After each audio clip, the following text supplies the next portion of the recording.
GmbH and Company KG. Carry on, please.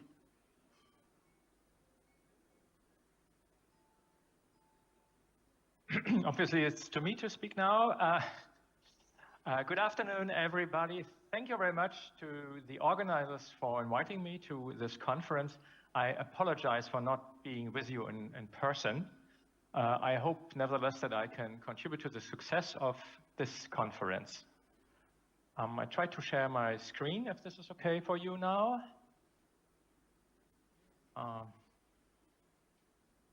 Yeah. Surprise.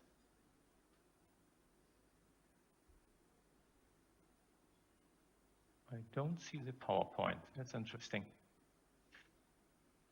Yeah.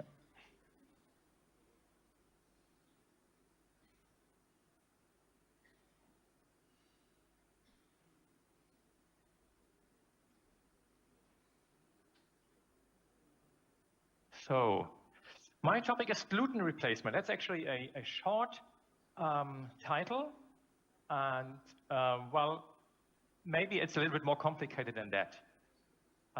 Now, as we have heard, we have been brought to consuming wheat and a lot of different varieties of baked goods in particular, but also as cereals.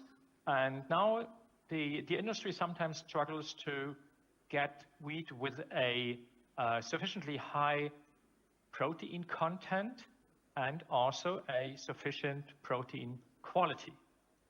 And this is what I would like to talk about. How can we cope with these difficulties? Well, the lack of protein or protein quality could be due to crop damage, for instance, heat damage, which could be the consequence of the climate change. And then sometimes we see a shortage of hard wheat in certain regions, also for climate reasons, for instance, but also for political reasons, wars, for instance. And in the consequence, the prices fluctuate, they increase a lot in a short time. And so the industry is looking for sourcing wheat from different areas, cheaper wheat maybe from areas that sometimes are new actually in the field and that may deliver wheat with a lower gluten content and also a lower gluten quality. And then there's another tendency also to cope with the fluctuation of wheat quality and wheat prices. It is the incorporation of non-wheat flours, for instance, from soy, maize, beans, cassava, rice, you name it. And then we are talking about composite flours. And of course, when you mix wheat flour with a non-wheat flour, then you reduce our most precious substance, the gluten, and you will also lose some of the functionality of the wheat. So we have seen tremendous fluctuation of the wheat prices recently. In 2008, there was one, and most recently in 2022, after the invasion of the Ukraine by Russia. Fortunately, the prices have been driven down after that. However, it appears to be essential to the industry to have possibilities to cope with those sudden increases.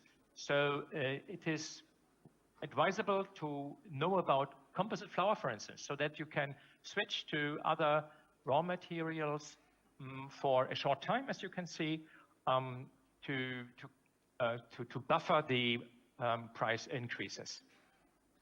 So if you think that you can simply switch to a wheat with a lower protein, which usually is cheaper, and then add vital wheat gluten, this is probably not possible because the wheat gluten prices, they follow, not surprisingly, the wheat prices, or maybe with a little delay. So maybe you have a short gap, a short window where you actually can buy wheat with lower protein and add gluten, but the window is very small. So this is not really a solution. Well, we'll see in the future more and more fluctuation of the weather due to the climate change. Not necessarily every year will be hotter and drier or wetter. However, we'll see large fluctuations with large peaks of the temperature and rainfalls or drought. And this here shows how the annual temperature, the annual mean temperature developed in France.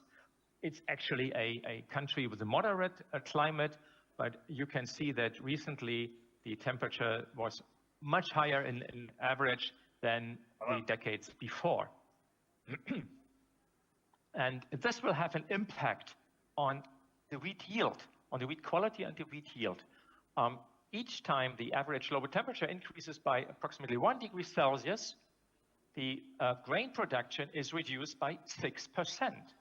And we have to compensate this. So maybe increasing the wheat production is not the only solution. Maybe we also have to look for other crops. 6% equate to more than 40 million tons of wheat. And there is also an impact on the quality. So I just want to focus on the protein here. For instance, the heat stress has a positive effect actually on the protein quantity, and so has the increased CO2 levels, the drought stress. However, the CO2 levels, the increasing CO2 levels, they result in a decreased protein quantity. And as for the protein quality, it decreases with heat stress, and it decreases also with increased CO2 levels. So we'll have all this in the future with the climate change. And there are other factors. This chart shows the contributing effect of some environmental factors, nitrogen fertilization, wheat variety, and protein content on winter wheat protein. On the protein content of winter wheat.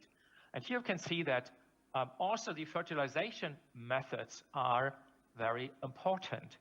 And why is this important? Because the production of nitrogen fertilizers contributes to CO2 production. It's an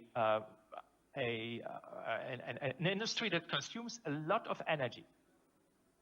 This is one, and the other reason is, or the other problem is that addition of nitrogen fertilizers on the soil also leads to higher amounts of nitrate in the water, the drinking water, which is also negative for health, may result in more cancer.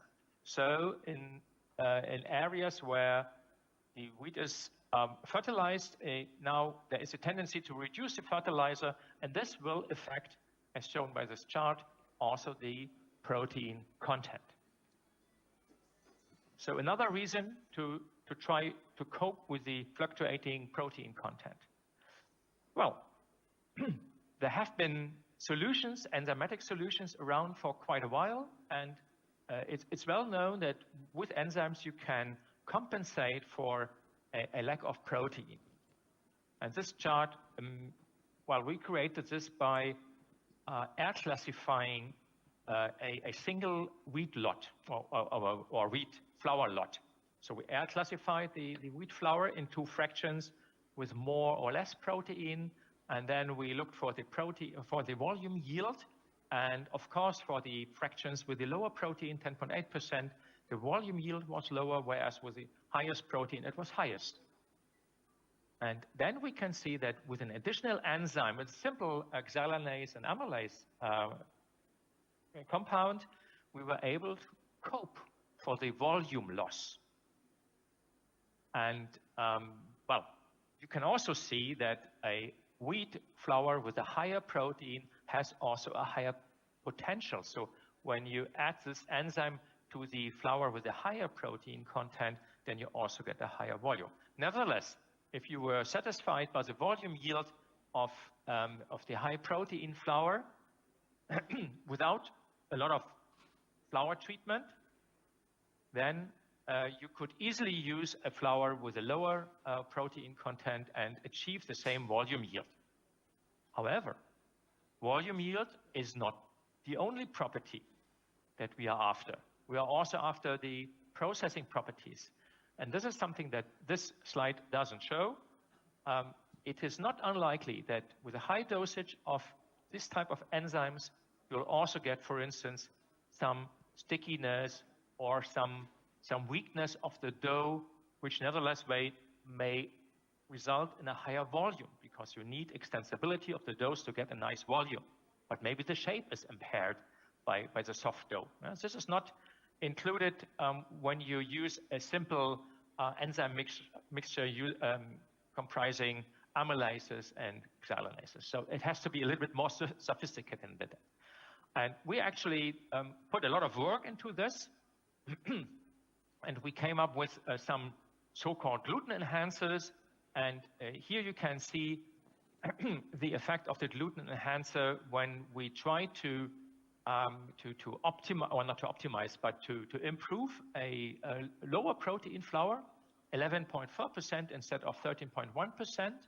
And as you can see, with only 0.2% of this gluten enhancer, we got more or less the same results in volume and shape and also in dough stability.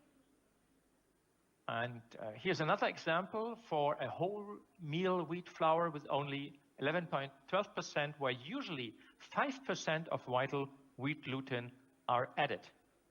And we reduced this addition by to 2% and added 0.3% of the gluten enhancer. So we replaced 3% of the gluten by 10% of the gluten enhancer compound.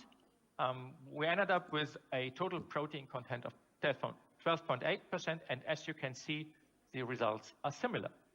Now maybe the previous speaker may say, oh, the protein content is lower. That's very true, and that's indeed an issue. However, that's also another discussion, as he mentioned already. Maybe we have to raise the bioavailability of the protein that is in the wheat protein. I think that would be very useful, not by adding vital wheat gluten actually, because producing vital wheat gluten means that you first have to produce the wheat and extract the protein from the wheat flour, meaning that your wheat consumption is even higher. And I think it's not a solution to add vital wheat gluten, so wheat protein. I rather suggest to add other protein, for instance, from soybean, and then compensate for the lack of performance by enhancers, by gluten enhancers, or by adding lysine, for instance, to improve the bioavailability. But that's another story. My next example is the replacement of hard wheat by soft wheat. Typically, soft wheats contain less protein than hard wheats and have a lower performance. However, they also have a lower price.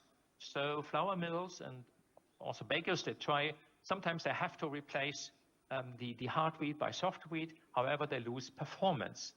And in this example, we show that we can increase the share of the soft wheat in a mix by 10% by using only 0.1% of the very same enhancer.